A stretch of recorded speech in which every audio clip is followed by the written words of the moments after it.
Assalamualaikum warahmatullahi wabarakatuh. Perkenalkan, saya Fikri Ramadan, mahasiswa Unsur Hidayatullah dengan prodi Perbandingan Mazhab Hukum. Saya ingin menjelaskan apa itu ius constituendum dalam penanganan premanisme di Jakarta dan nasional. Sebelumnya, premanisme merupakan salah satu persoalan sosial yang hingga kini masih menjadi tantangan, baik di Jakarta maupun di berbagai daerah di Indonesia. Keberadaan preman di ruang-ruang publik seperti terminal, pasar, kawasan parkir, hingga proyek pembangunan seringkali menimbulkan rasa tidak aman bagi masyarakat.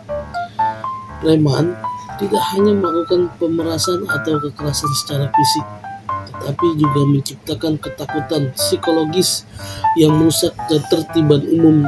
Kondisi ini bisa menunjukkan bahwa premanisme bukan sekedar persoalan kriminal biasa, melainkan masalah sosial yang memerlukan penanganan hukum yang lebih visioner.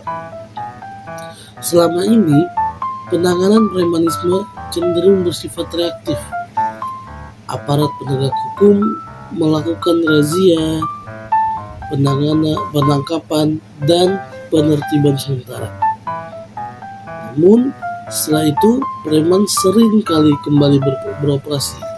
Hal ini terjadi karena sistem hukum positif yang berlaku belum secara khusus mengatur premanisme sebagai suatu kejahatan yang berdiri sendiri.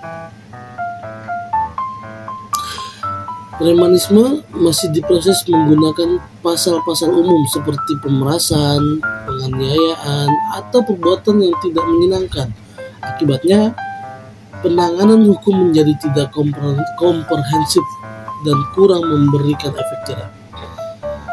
Dalam konteks inilah, konsep ius constituendum, yaitu hukum yang dicita-citakan di masa depan, menjadi sangat relevan. Ius constituendum menuntut adanya pembaruan hukum yang tidak hanya berorientasi pada penindakan, tetapi juga pada pencegahan dan pemulihan sosial. Penanganan premanisme ke depan seharusnya didasarkan pada regulasi yang jelas, tegas, dan terintegrasi antara pusat dan daerah. Secara normatif, Indonesia perlu mempertimbangkan pembentukan aturan khusus atau penguatan ketentuan pidana yang secara eksplisit mengatur premanisme sebagai kejahatan terhadap ketertiban umum. Dengan adanya pengaturan khusus, aparat penegak hukum memiliki dasar hukum yang lebih kuat untuk bertindak serta menghindari penafsiran yang berbeda-beda dalam penerapan hukum. Aturan ini juga harus menjamin bahwa penegak hukum dilakukan secara adil, tanpa tebang pilih, dan bebas dari intervensi kepentingan tertentu. Namun, ius constituendum dalam penanganan premanisme tidak boleh hanya berfokus pada pendekatan represif. Premanisme sering kali tumbuh dari persoalan struktural seperti kemiskinan, pengangguran, rendahnya pendidikan, dan lemahnya pengawasan sosial. Oleh karena itu, hukum yang dicita-citakan harus mendorong adanya sinergi antara aparat penegak hukum, pemerintah daerah, dan lembaga sosial.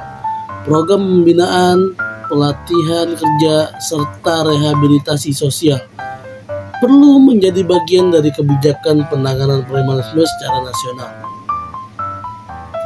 Di Jakarta, sebagai ibu kota negara, penanganan premanisme harus menjadi contoh bagi daerah lain. Pemerintah daerah bersama aparat penegak hukum perlu membangun sistem pengawasan wilayah yang berkelanjutan, bukan sekedar operasi musiman. Ketegasan hukum harus berjalan seiring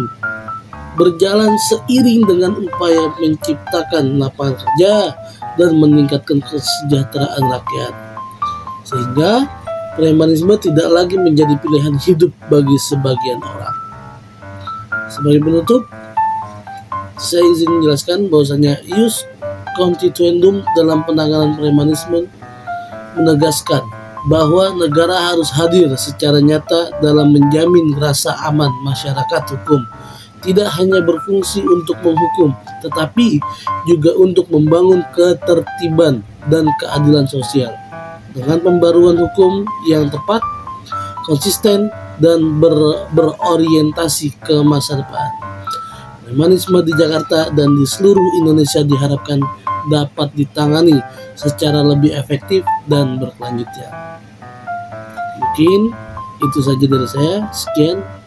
Wallahumma fiqh lakum. Assalamualaikum warahmatullahi wabarakatuh.